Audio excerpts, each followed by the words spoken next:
Monsieur Joseph Lefebvre, vous êtes donc de Clisson? Oui, D'accord. On vous remercie déjà de venir à notre antenne c'est moi. pour parler de, je dirais, de voyage. Alors, je dirais que vous êtes d'abord un peu un globe-trotteur, si je peux me permettre le mot. C'est-à-dire que vous avez sillonné un peu partout, notamment en Europe. Vous avez fait donc un peu l'Afrique, vous êtes revenu avec un très beau film donc qu'on appelait Les Hammers.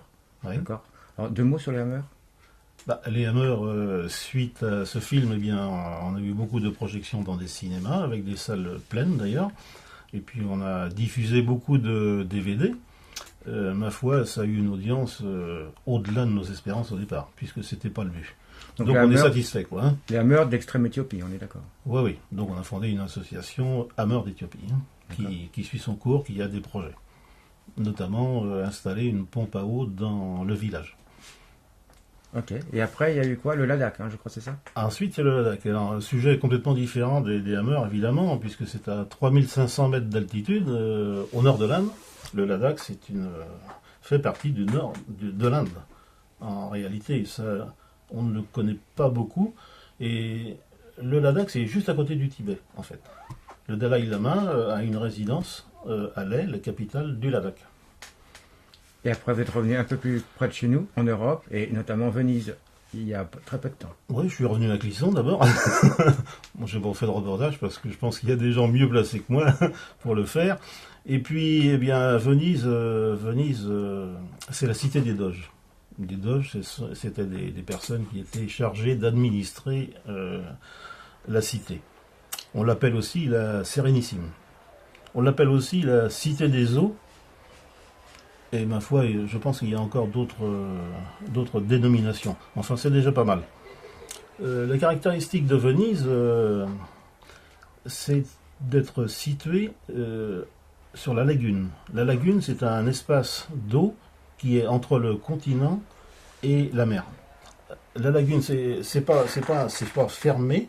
Il y a quand même 3 ouvertures qui permettent à l'eau de mer de rentrer sur la lagune, et ce qui provoque parfois des débordements à marée haute, ce qu'on appelle l'aqua alta. Et bon, il se trouve des fois que la place Saint-Marc est recouverte d'eau. Et ça pose d'autres problèmes d'ailleurs. J'y suis allé 3 fois. Parce que la première fois, 3 jours, on n'a pas le temps de... Juste la découverte. C'est la découverte pure, mais on n'a pas le temps. J'y suis retourné il y a 3 ans pour le carnaval de Venise parce que on est intrigué quand on parle de ça. Et bien là aussi, j'ai passé que 3 jours. Alors j'ai réussi à faire quand même 500-600 photos, et puis quand on a revu les photos et quand on les a montrées à des gens sur des formats quand même assez importants de 80 par 60 cm, eh bien il y a eu quand même un accrochage de la part des gens. Et là, je me suis dit, c'est pas possible que je laisse ces photos-là dans un tiroir. Donc, il faut les diffuser. Donc, on est retourné cette année, encore au carnaval, mais là, on a pris 10 jours, de façon à voir à la fois le carnaval et Venise, parce que Venise, il y avait aussi beaucoup de choses à dire. Alors justement, en restant sur Venise, nous, en tant que Français, que faut-il aller voir à Venise? Il faut savoir aussi quand même que Venise, donc, puisque c'est dans presque une mer fermée, pas tout à fait, comme je l'ai dit, mais c'est bâti sur des pilotis, sur des pieux. Alors, une partie de Venise, pas toute Venise, mais donc une partie est sur des pieux, notamment dans des marécages. Et un exemple flagrant, c'est qu'il y a une église monumentale, la Salutée, qui est construite également sur ces pieux. Et il aurait fallu, d'après les textes, 1 million de pieux, 1 million pour soutenir cette église. Alors imaginez toute la déforestation qu'on a pu avoir à cette époque pour construire toute la ville de Venise. On circule dans Venise, donc pas en voiture, bien entendu, ça va se faire pas dans la partie immergée, quoi. Voilà, donc effectivement, s'il n'y a pas de route, donc tout se passe sur des canaux. Alors il y a d'abord le grand canal qui serpente à travers la ville, qui est assez large, et sur lequel on va trouver tous les taxis, les vaporettos, ce sont des bateaux, toujours. Même la police, même les ambulances. Et puis ce grand canal, il est comment dirais-je, relié de part et d'autre par des petits canaux qui rejoignent la lagune. Et il y a une multitude de canaux, hein, je ne les ai pas comptés. Et ces canaux sont donc... on peut accéder par des ponts au-dessus de ces petits canaux, ce qui fait que un petit pont comptant environ 10 marches pour monter et 10 marches pour descendre, ça fait une vingtaine de marches. Si vous faites une vingtaine de ponts dans la journée, eh bien ça vous fait 400 marches dans la journée. Ouais, il faut quand même de l'huile de rotule. Hein. Donc c'est effectivement très agréable à circuler dans Venise. Alors c'est très agréable. En fait, pendant 10 jours, on n'a fait que ça, tous les jours. De 9 h le matin à 18 h, eh bien, on ne faisait que marcher. De temps à autre, on prenait le vaporetto, parce que quand même, à la fin, ça a commencé à compter, quoi. Hein. Mais c'est très agréable, parce qu'il faut voir les gens vivre. C'est particulier. Donc pour nous, Venise fait toujours rêver. Effectivement, il faut y aller. Alors, comme vous l'avez dit, Venise, à partir du moment où on parle de Venise, ça fait rêver. Si on parle du carnaval de Venise, ça fait encore plus rêver. Et je crois savoir que beaucoup de Français vont visiter Venise. Quand on navigue, disons, par-delà les petits canaux, on trouve beaucoup de Français, effectivement, dans les rues. Hein. Je dirais même qu'on entend autant parler, sinon plus français qu'italien. Mais par rapport à la population française, évidemment, ça représente peut-être peu de monde, en pourcentage. Quelques sites principaux que vous pourriez nous conseiller à visiter? Il y a la place San Marco. Effectivement, c'est une grande place qui est bordée par des palais. Le palais des Doges. Les Doges, c'était des gens qui étaient chargés d'administrer la Venise. La tour de l'horloge. Il y a la basilique Saint-Marc, aussi, extraordinaire à l'intérieur. Et puis le campanile, 96 mètres de haut, aussi. Déjà, ça situe le centre de Venise.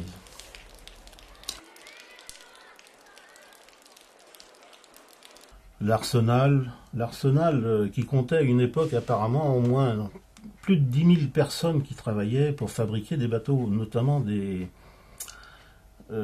quand il y avait des attaques des pirates.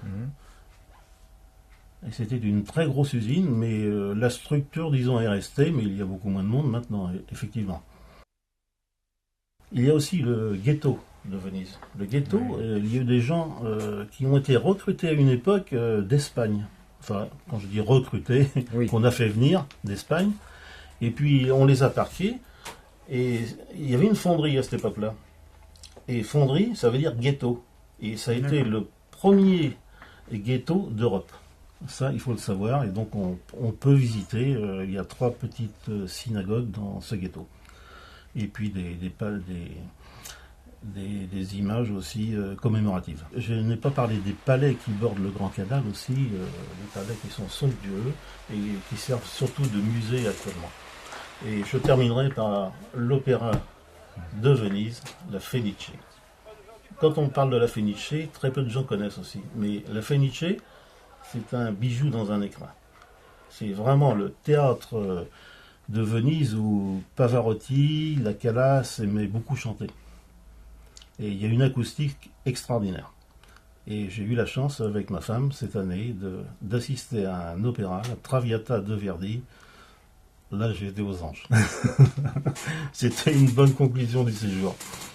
Vous avez rencontré également des habitants là-bas? Vous avez pu converser Non. On est limité déjà en italien. À part Pronto, Prego, Scusi, notre vocabulaire était limité, mais enfin... c'est pas forcément utile. Les commerçants parlent quand même un peu français. Hein, ils sont pas rétrogrades dans ce domaine. Donc on va peut-être en venir à l'événement important, le carnaval. C'était l'objectif. Oui. Alors c'est carnaval, vous savez un petit peu comment est-ce qu'il a commencé? Le carnaval, je ne suis pas un historien, hein, je ne voudrais pas me transformer en historien alors que je ne le suis pas. Ce que je peux dire, c'est que le carnaval a obtenu ses heures de gloire au XVIIe siècle.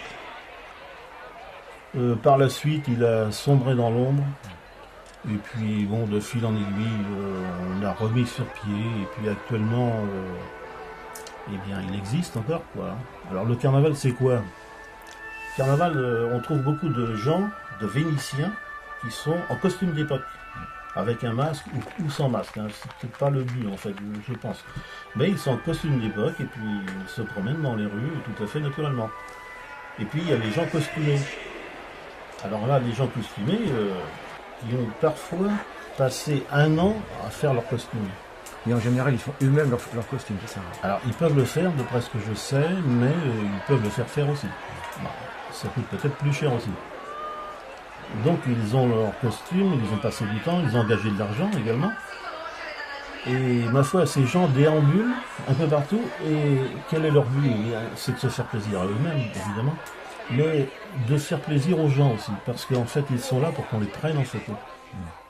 Alors ça, c'est extraordinaire, parce que j'ai jamais vu un endroit dans tous les voyages qu'on a fait avoir des gens comme ça qui se posent spontanément, volontairement, pour qu'on les prenne en photo, quoi.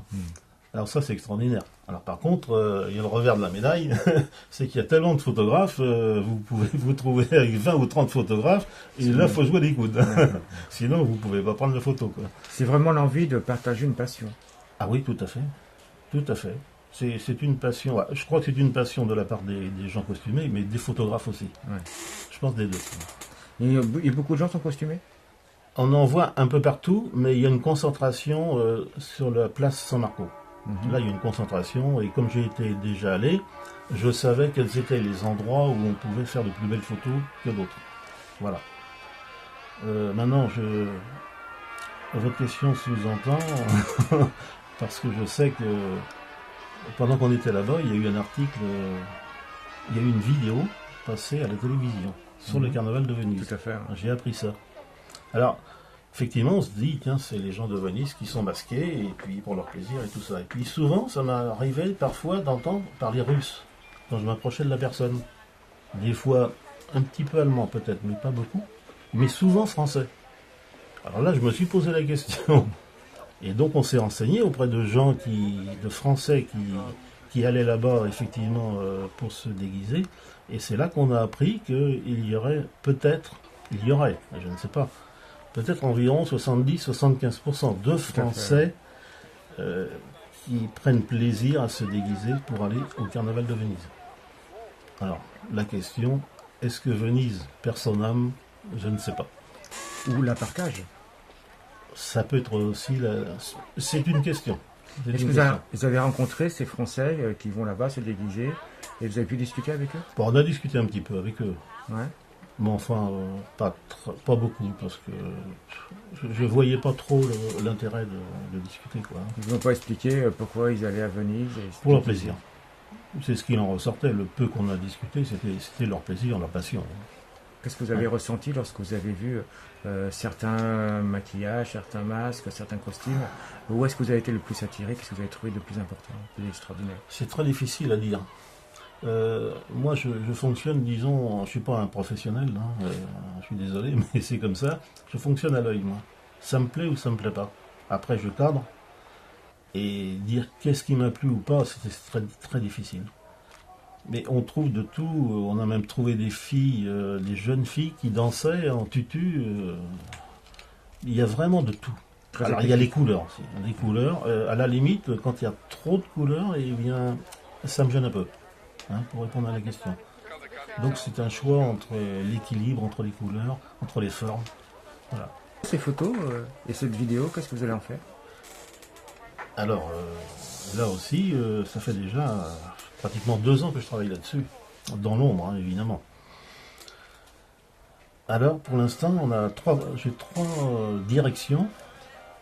Au mois de mai, 28, 29, 30 mai de cette année, il y a une exposition donc, sur le carnaval de Venise à Corbridge, au Pays de Galles. Donc tout est lancé, c'est sur le cadre, ça va se faire. Ça correspond un peu avec le déplacement du comité de jumelage de Clisson qui s'en va à Corbridge. Tout à fait. Mais je le fais à titre personnel, individuel, tant au niveau des charges qu'au niveau financier. Par contre, à Corbridge, j'ai obtenu, disons, l'aval de gens qui se sont bien démenés pour que cette exposition ait lieu. Et là, je les en remercie vivement.